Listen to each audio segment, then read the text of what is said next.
খুব কম উপকরণ নিয়ে আজ আমি এই বোয়াল মাছের একটা রেসিপি নিজের মতো করে জাস্ট রান্না করে যা যা ইচ্ছে সেটা ইউজ করে ছেলের জন্য একটা সুস্বাদু ডিনার রেডি করার চেষ্টা করছি।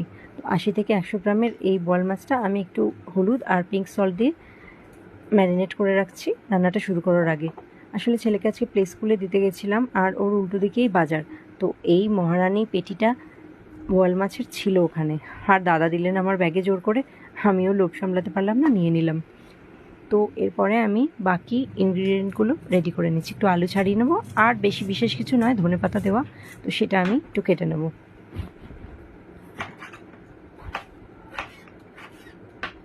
কেটে নিচ্ছি আলুটা।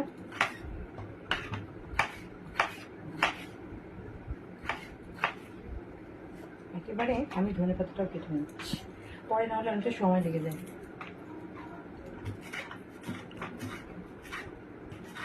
ব্যাস, ধনেপাতা আলু মোটামুটি কাটা আমার কমপ্লিট। আসলে আমার ফেসবুকের একটা ফ্রেন্ড পুনাম দে, ও আমার বোনের মতোই, তো ও খুব সুন্দর সুন্দর রিলস তৈরি করে। ও ও বানাচ্ছিল পোলাও আগের দিন, আমার দেখে বেশ ভালো লাগে, তো আমি বললাম যে আমি একটা রেসিপি নিজের মতো বানাবো। ব্যাস, ট্রাই করে ফেললাম।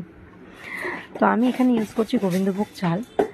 আমি 2 থেকে 3 চামচ মতো গোবিন্দভোগ চাল নিয়ে নিয়েছি, আর 1 চামচ মতন মুগ ডাল নিয়ে নিচ্ছি। এটাই ওর পরিমাণের জন্য যথেষ্ট। একসাথে চাল ডাল আর আলুটা আমি ধুয়ে রেডি করে রাখলাম। পরের রিলে আমি শেয়ার করছি যে আমি আলটিমেটলি কী বানাচ্ছি আর নামটা কী দিলাম, কারণ একটু বেশ অন্যরকমভাবে বানানোর চেষ্টা করেছি। চোখ রেখো।